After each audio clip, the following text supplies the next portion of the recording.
Welcome to the Entrepreneur Mindset Podcast. Your hosts, JP and PJ, where hustle meets strategy. We have a special guest today. He's a kind of leader who doesn't just build a business, he builds legacy.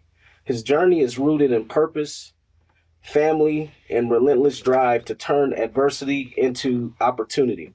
After experiencing firsthand what it means to be unprotected and financially devastated, he stepped into the insurance world, not just as a career move, but as a mission to help others avoid the pain he once endured.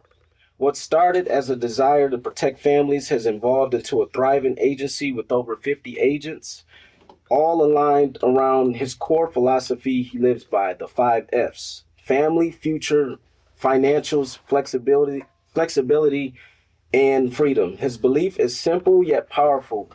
When put when you put people first, blessings flow. He's a husband, a father of twins, values driven entrepreneur, and mentor who's just getting started. Please help me welcome Michael Gibson. Hey, what's up, guys? Hey, what's up? Thanks for having us. Me, us, you. Yeah, so Yeah, donuts are good, man. I can't have any more, but donuts are good. You know. Sorry, I'm a muncher. so let's start basic with the beginning. Before all the success in the agency, tell me about a little bit about yourself. Oh man, how long is this podcast? 30 minutes. You got time? Don't worry. I mean, I can talk a little lightning. So my wife calls me honey butter because I'm always on a roll. I was like, babe, call me lightning or come before thunder, and she's like, I ain't gonna do it. I'm like, okay, fair enough. We'll go with honey butter, which I kind of like. So that's cool. So I like being sweet. Back to the beginning. Realistically, I've been in the business. Just kind of a flashback overview. I've been doing the health insurance industry for over 20 years now. Been in the business, been enjoying it, been running agency for over 17 of those years. I never, ever thought about getting insurance. Like, that's never been like the thing. I don't know who does. Just in case you have, cool. But realistically, I fell into it. Fully God-given thing without doubt.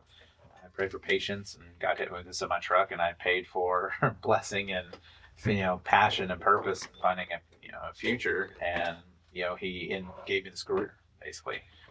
So You got hit by a semi truck. yeah, that was a long time ago. But over again, back in 2002, I think. I don't know, a long time ago.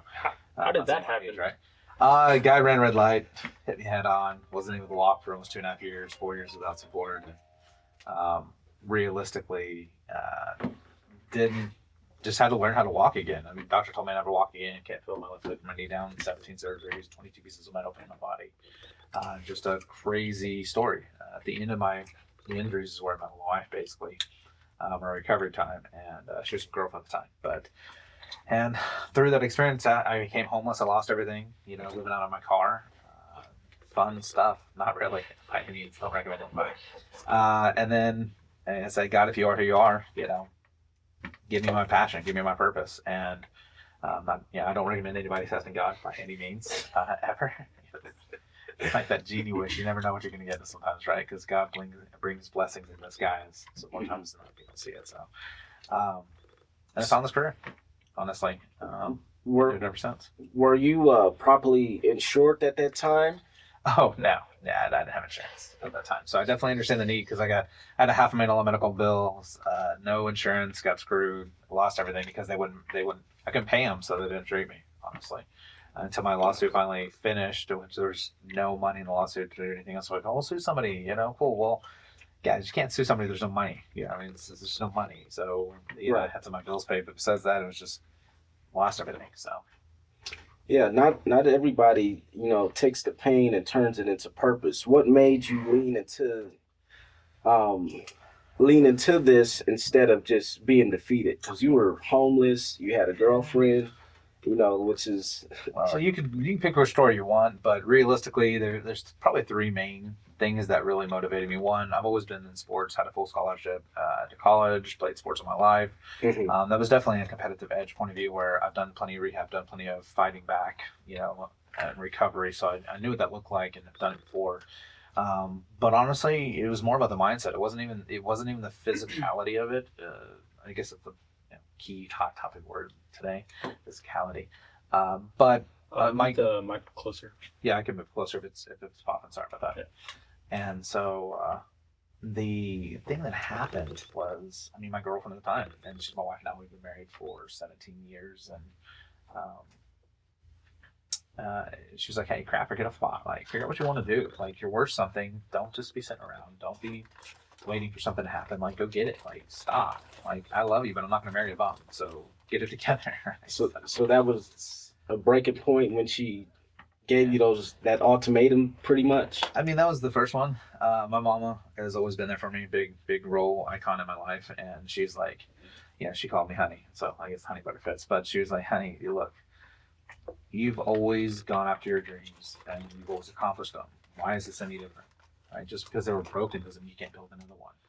And so, and between the three of those different combinations, honestly, I said enough. And I went and said, like I said, I did test God. Again, did test God, don't recommend that. I went to one job, went to one interview, which I'm doing this ever since. Wow. So your wife, she was a great influence. Yes. Along with your mother to, thrive and do what you're doing right now. Yeah, I would definitely say my wife now. I mean, she was the love of my life that I found. I had plenty of relationships in life, but she was like, "I want this to be my wife. I want her to be my wife." And so I was like, okay, cool. Then I want to do whatever it takes to to make that happen, right? So women are a very big motivator in life. If you want a fire put in your butt, definitely find the right woman. She'll do it for you, I promise. So, anyways, I was gonna. Did we have a picture to put up of his family or anything? Yeah, or somewhere no? in there. I think he is. If we can, if not, it's all good. So also you're a proud father of twins, Cody and Kinsley, right? Yep, Cody and Kinsley, yeah. So how did beginning the parenting sharpen the vision of your future? I mean, honestly, it just reinforced, without a doubt. It's one of those things when you become a parent, just inherently, it's like, I have to fight. I have to find, lead. I have to develop. I have to, be the accountable point of view. I'm responsible for this, not just these, right? Two at the same time. So I was like, I had a lot of responsibility and obligation hit, and I was like, hey, you can either be the person that lets that crumble, or you can choose to step up to the plate. So, it was one of those things. I was like, we've always wanted that. We struggled to have kids in the first place. We had to go through infertility treatments and all sorts of stuff to get them. And then after we did that, we finally had them. And, 2 and none, right? Swing once, hit twice, that combination. Right. That's awesome. Yeah. That's probably the best feeling in the world, having those kiddos. They emulate you too, so you learn quick, like you can't mess around. My son is a mini me, with more energy. So it's a little crazy. My daughter is definitely a powerhouse. So you say you can have the cake and eat it too. Yeah, but if you really, really work hard and really think outside the box and really make sure you apply yourself on all angles, it's not just the statement doesn't exist. I mean, it exists for a reason. You can have it, but it never comes easy. You got to learn how to freaking bake. You got to find the ingredients. You got to find the right combination that makes sense to where you can actually, make your cake and eat it too, right? So respectfully. So with this grind, you definitely have to have some different skill sets as management of time. Yeah. What does your typical schedule look like? Running a business, being a husband, wearing different hats? Well, I mean, and again, this is a partnership. Me and my wife run our agency together. We've been doing all business things together. She does does recruiting, she's done marketing, a lot of different hats and roles that she's played here. I am the front face of the agency, and yes, the roles that I do, from managing a team to structure and organization of how scripts and patterns and delivery works, to learning not just to lead agents, right, lead people, but lead leaders, right? You got to be able to lead other people to let them develop and the skills to lead other people as well. And then on top of that, your marketing and your branding, you're wearing a lot of hats when you run a business, right? So it's not just you're not an employee, you're running everything. So like I do podcasts like this example, right? And then I do a lot of different marketing online. I run the social media platforms, and the whole thing is, the goal is if you can get well established. And I'm a small business owner still. I've been well established, but realistically, it takes a team, it takes an army, right? So, I mean, like we had game night last night, right? And we had, my daughter was making cookies. My wife picked the pizza for the people at the office, right? Right. You know, my son grabbed all the games for us to play, stuff like that. So, and then I had to organize times and send notifications and communication. So, it just takes, it's a family thing we're talking about. I'm all about family. One of my F's is my two biggest F's, family and freedom. I'm out of those 5 F's. So now I remember, a couple years, you had a smaller office. You've expanded to 50 agents. Where do you want to take the business? To 100, 150? Where do you see yourself in the next 2 to 5 years? Well, definitely well past that, respectfully. So I've been blessed through this career where I don't have to work anymore if I don't want to. As an individual producer, I enjoy what I do. I love what I do. Mm-hmm. I know you're going to ask a question later, maybe more about the legacy stuff, and we'll talk about that. But it's one of those things that I've helped develop well over 350 plus agents in this career, in this industry. Most, if not all, are still here or doing something similar, or adapted the skills that they applied here to other fields within the same industry, right? Running your business, being an entrepreneur, and things like that. Which is part of my legacy, leaving a legacy of impact, right? Making sure that your life is better whether you're here or doing something else. But as right now, I've helped create 4 different agencies out from underneath me, doing their own agencies now, growing their own teams, doing their own stuff. So I definitely consider myself a transitional agency, where I've gotten all the way up to 120 people on my team in general, and they grew and developed their own agency now. Right, I just like transitioning people to growth and develop their own stuff. So I'm actually curious. What the heck? So actually, I'm curious. The industry is AI and all. It's starting to explode. So, how does that affect you specifically? Does that make things easier? Does it make it harder? What does that affect for you? Have you added it into your business? Like, what's going on there? Yeah, the answer is definitely yes. AI, if you're not getting on AI, guys, you're missing the boat. AI will supercome everything that exists today eventually, and Skynet, all those things that everyone worries about. It's a real thing, but till you get to the point, I'm going to enjoy the growth of it, right? I'm going to enjoy the usage of it. And so yes, we already do AI in general. From our leaders and our agents have access to scripts to help develop how conversations are recorded, and learning patterns based upon AI and how they can better respond to clients and handling clients. We have a lot of automated processes with automatic email returns, automatic dispositioning, automatic follow-up, and funneling of lead generation. We do have lead generation through also AI and development there too. So I'm using a lot of AI right now in marketing, to ease my recording and editing and things like that we do, because it used to take hours and hours and hours to edit. I mean, as y'all will know, running any kind of show like this, it takes hours to edit, right? Make sure things look right, things right. Now, it doesn't. I mean, I literally tossed on another marketing piece this morning. It took 20 minutes versus it used to take 3 or 4 hours. So it definitely, AI enhances there. Marketing itself has become a lot easier because the simplified marketing is really fast, and even the heavy marketing is less. So as for creative generation stuff, AI is pretty cool. We use it a lot of stuff there. I love AI. I'll have a bit later on when we get to it, but I'll explain how you can make it a little bit better. And there's nothing wrong with that. I'm always willing to learn. That's first rule of business is being encyclopedia. Second rule is always ask for help. So you're never above that with any emotional attachment. So you mentioned, the 5 F's: family, future, financial flexibility, and freedom. Why do those values matter so much to you? So first and foremost, there's 6 F, right? Just to clarify, I know there's 5, but 5 F.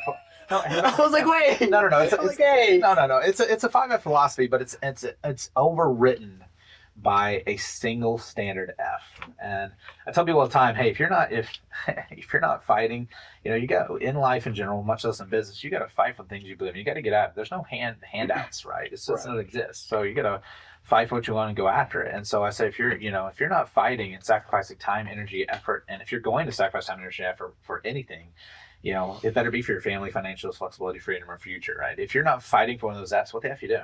Right? I just effing around. I don't get it, right? So, but all of those actions, no matter what they are, have to be driven by the 6th F, right? I don't know if you ever watched Phantom, one controls the other, right? So everything has to be driven by faith. You got to believe in it. You got to so hardcore believe in it, whether just mental capability, belief systems, philosophies, or spirituality, whatever the case is. You have to have that so strong core belief that reinforces you doing actions to achieve those things.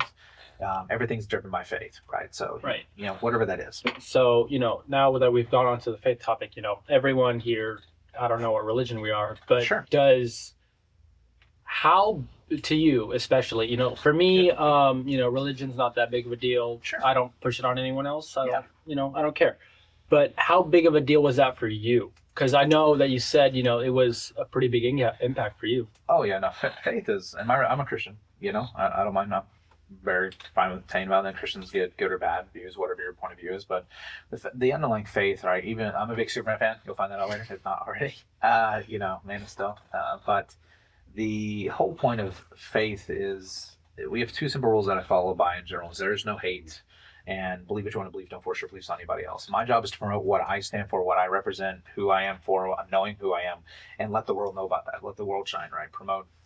But it's never meant to force anybody. It's not. No religion should be forceful, right? It's sacrificial. It's meant to be.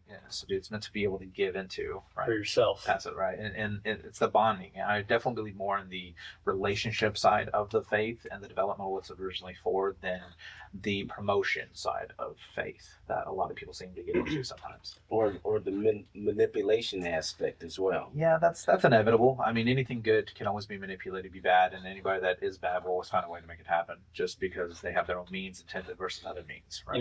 On the topic of mindset, you always say, income is the outcome, not the objective. Yeah. That's a pretty big mindset. Mine's close to it, just not exactly the same thing. Sure.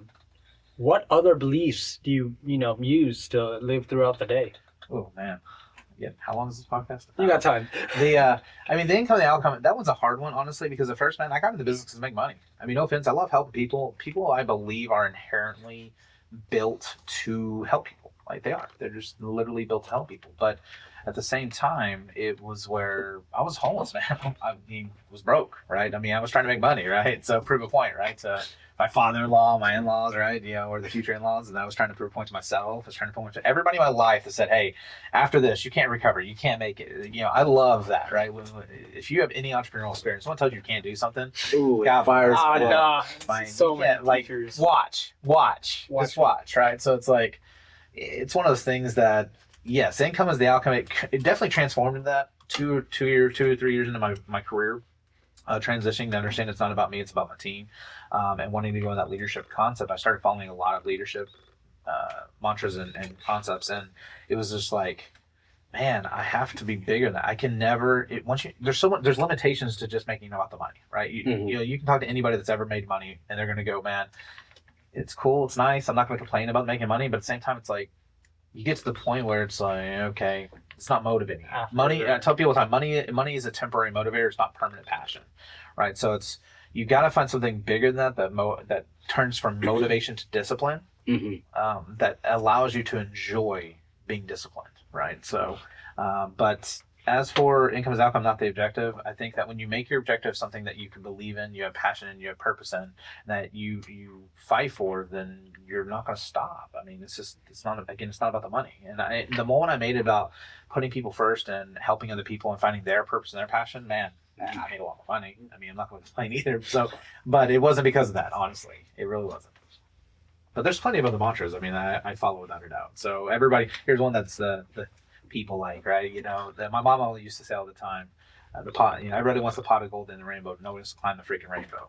Like, figure out what you want to get. What advice would you give to someone that's at their lowest point right now, financially, mentally, emotionally, physically, and they're looking for a way out, and they might be watching the podcast? Well, those are a lot of categories. But let's take a generality. Yeah, generality. I mean, when you're at lowest, first and foremost, just to clarify, no matter what anybody will say, no matter how successful we are, nobody has done it by themselves. Period. So my advice to anybody at their lowest point is, find a commonality if somebody else has been where you are and got their way out. Definitely, that's a good thing to have a partnership in that relationship. Mm-hmm. 2, find a way to ask for help. It is the hardest thing to do as an individual. part of humanity. Especially for a man. Yeah, that's, I don't try to categorize. I think things are just as hard for women as they are for men. But yes, men have been preconditioned to believe that everything's harder for them in that instance. But regardless of that, yes, I believe that pride is a very big concept. We are naturally, inherently built with certain genes that push us to have that fight, flight, freeze. But we are that fight. And it's one of those things that you gotta get past that. There's no emotional attachment to growth. Now, I want to say that I'm saying there's not emotional reinforcement. You have to have something that drives you to the point of making a decision, but the emotional, after you make the decision, has to detach. You have to be able to become mechanical in the process to make it to where it can be impactful. Emotional to mechanical to impactful, right? So it's where you have to have a reason to do it, which is your emotion. You have to have something that drives you to that point. Then you have to be disciplined and mechanical to get there, because if you don't, and you just, how you feel about it all the time, I don't feel like doing this. And I feel like doing it now, but I don't feel like doing it later. I felt like I was very motivated now, but I'm not motivated later. You can't be motivated. You got to be disciplined to say, I committed this, I'm making it happen. And then afterwards, make that impactful. Whatever you get disciplined to become, then share, right? So, as you say, when you're at your bottom, find somebody else has been there, right? First of all, find somebody that's gone through a story that you can relate to, that you have something in common with, that's a similarity, and that they've gotten their way out, and connect with that. First of all, two, find somebody that believes in you regardless of where you're at in life, right? And maybe I don't have anybody. I'm telling you right now, everybody has somebody, no matter, and even if you have to go freaking make them. You can't go online. Yeah, find somebody will be there for you if you just ask. The problem is that we have a big issue with freaking asking, right? Most people don't want to ask. They don't want to ask for help. They're too embarrassed or frustrated or annihilated or emotionally frustrated, just so distraught. And it's like, you're never going to change. I love the saying all the time, right? Nothing's going to change if you never change. Right? Mm-hmm. And if you ever want to change, you got to change. Change or be changed by change. Right. So, because change is inevitable and growth is optional. So, yes. There you go. So, on the topic of changing, this one's an off-course topic, but there's no off-course topic there. What's your opinion on procrastination? I really don't think procrastination is a thing, just to clarify.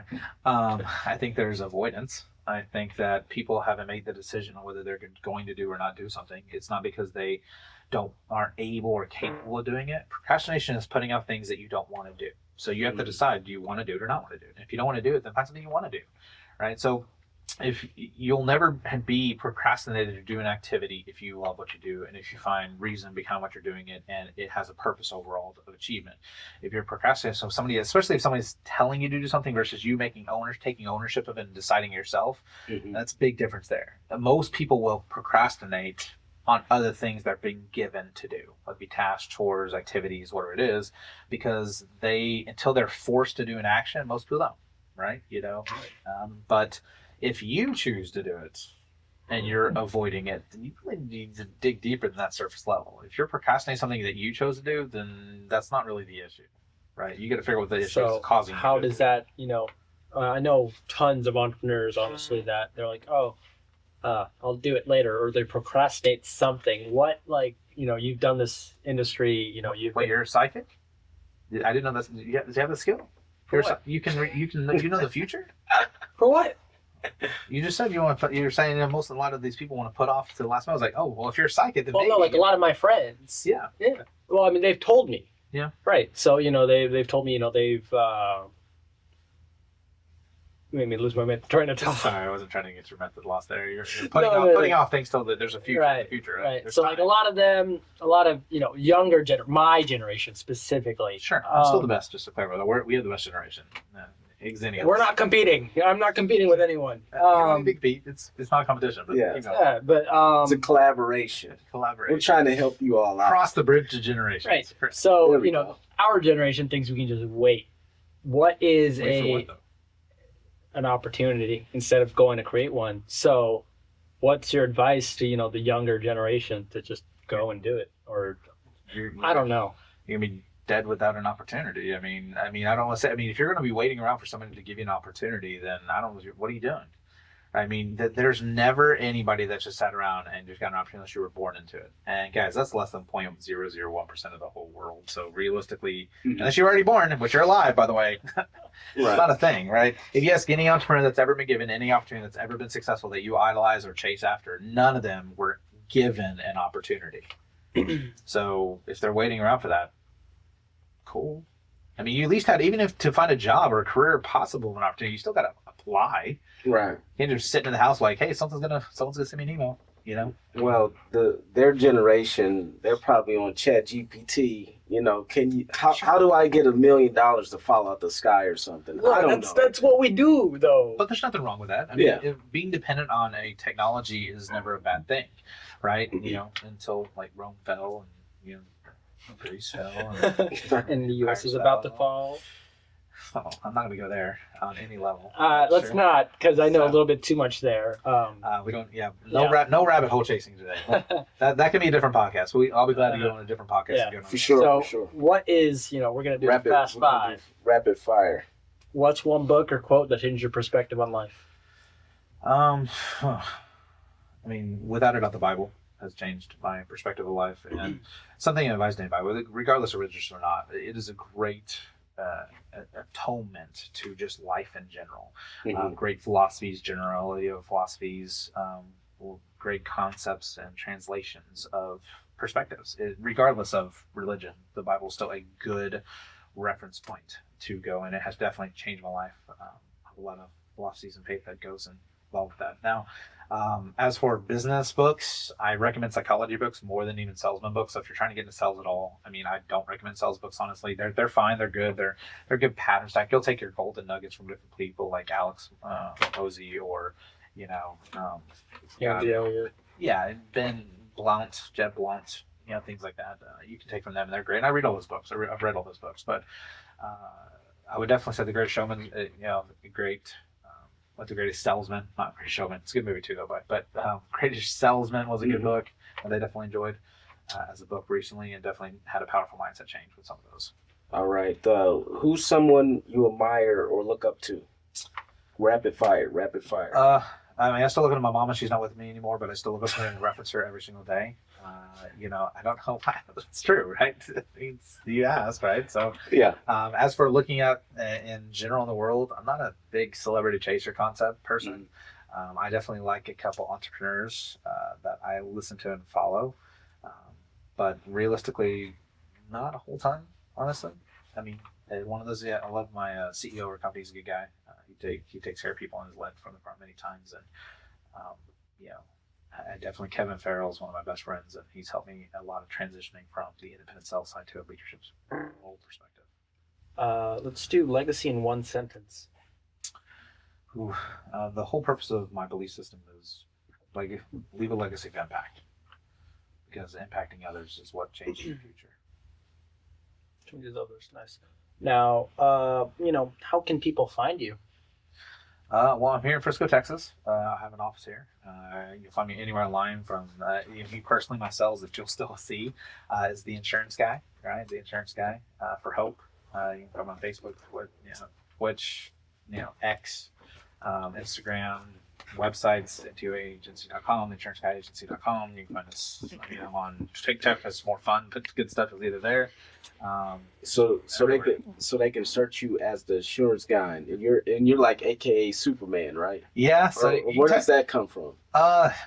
Just from 30 accident. seconds. I get hit on by the semi truck. Went into walk for 2.5 years and have 22 pieces of manual body, and Man It's Attained did Thomas Bull's Man of Steel. So my friends call me Man of Steel or Moss, and it turned into just Superman. And I love the comparisons between Jesus Christ and the Superman stuff, and not even the fictional character, the methodology, the mythology behind it, the representation is the more important part, honestly. That what he stands for, and the belief system behind it. So, which is something I really got on board with and recognized with.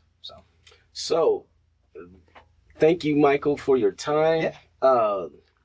We enjoyed our conversation, getting to know you. This is the Entrepreneur Mindset Podcast with PJ and JP and our special guest, Michael Gibson. Y'all should follow.